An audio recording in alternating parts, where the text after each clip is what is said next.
Sebelum melanjutkan ke pembahasan materi presentasi kali ini, izinkan saya mengaturkan panganjali umat. Om Swastiastu. Assalamualaikum warahmatullahi wabarakatuh. Shalom, nama budaya, salam kebajikan, salam harmoni. Adapun di sini kami dari kelompok 9 akan membahas materi mengenai penyusunan program dan pelaksanaan survei.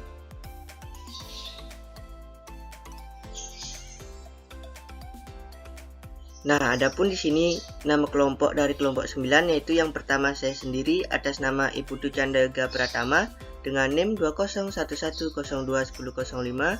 Yang kedua yaitu ada Muhammad Endra Firdaus dengan NIM 2011021016.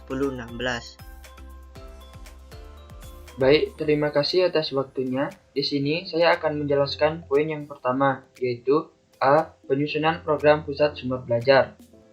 Dalam menyusun program secara sistematis, pertama-tama yang perlu kita ketahui yaitu tujuan identifikasi kebutuhan, di mana identifikasi atau penilaian kebutuhan merupakan proses pengumpulan informasi dan proses analisis yang menghasilkan teridentifikasinya kebutuhan seseorang, kelompok, lembaga, perhimpunan, atau masyarakat.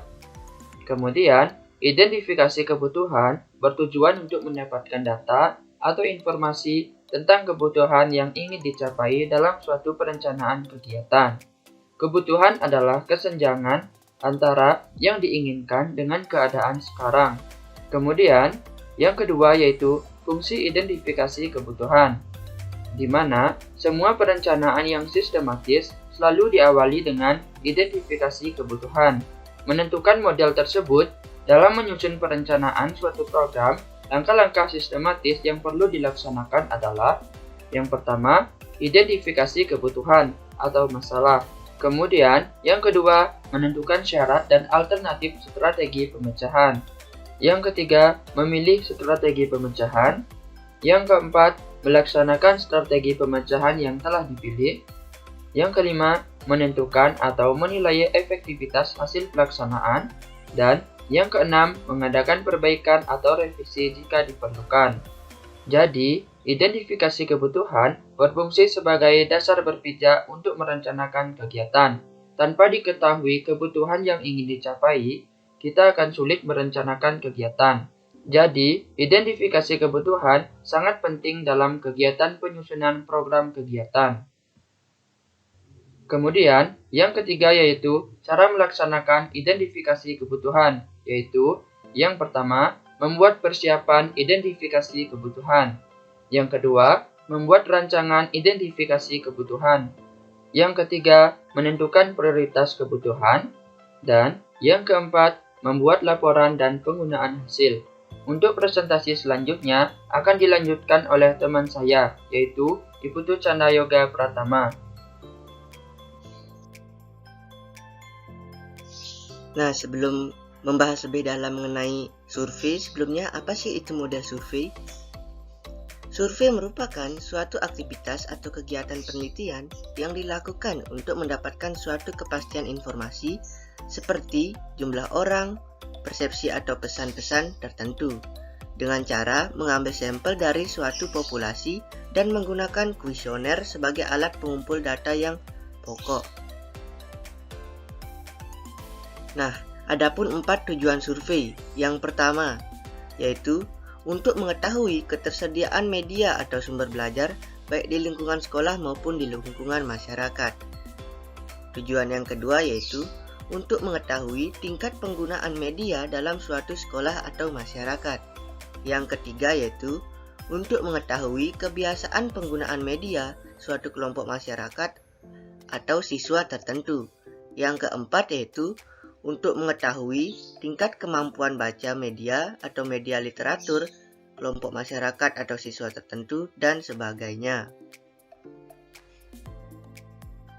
Terdapat 5 kegiatan dalam pelaksanaan survei. Yang pertama yaitu membuat perencanaan untuk survei ke masyarakat.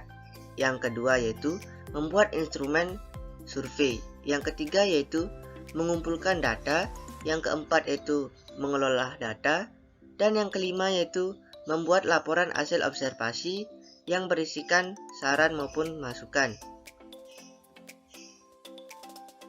Nah, yang pertama yaitu ada membuat perencanaan untuk survei ke masyarakat, yang dimana dalam proposal survei dicantumkan judul, latar belakang atau alasan mengadakan survei, tujuan, instrumen dan teknik pengumpulan data, pengelolaan data, dan pelaporan hasil survei, yang dimana ditentukan pula jadwal, personel yang terlibat, keperluan bahan, peralatan, biaya, lokasi survei, dan sebagainya. Yang dimana itu merupakan hal-hal yang perlu diperhatikan sebelum melaksanakan survei ke lapangan. Yang kedua yaitu membuat instrumen survei, yang dimana terdapat 8 cara atau tahapan dalam membuat instrumen survei, yaitu yang pertama dimulai dari jenis-jenis sumber belajar yang ada dalam masyarakat. Yang kedua, waktu yang tersedia untuk menggunakan sumber belajar. Yang ketiga, lokasi sumber belajar. Yang keempat yaitu besarnya kelompok yang dapat menggunakan sumber belajar. Yang kelima yaitu kesesuaian dengan kelas yang akan menggunakan sumber belajar. Yang keenam yaitu perlu tidaknya bimbingan. Yang ketujuh, bagaimana cara menghubungi jika ingin menggunakan sumber belajar. Yang kedelapan yaitu waktu yang diperlukan untuk menuju lokasi sumber belajar dan berapa lama waktu yang tepat untuk menggunakan sumber belajar dan sebagainya. Yang ketiga yaitu cara mengumpulkan data, yang dimana data survei dapat dikumpulkan dengan jalan mengirimkan petugas pengumpul data ke lapangan. Selain itu dapat juga dikirim melalui pos terdekat. Yang keempat yaitu cara mengolah data, yang dimana pengolahan data meliputi tabulasi, klasifikasi, penyajian data dalam bentuk tabel, diagram, deskripsi verbal, dan sebagainya. Yang kelima yaitu membuat laporan data. Laporan hasil survei perlu dibuat agar hasil survei dapat dimanfaatkan dalam rangka pengembangan lab sheet.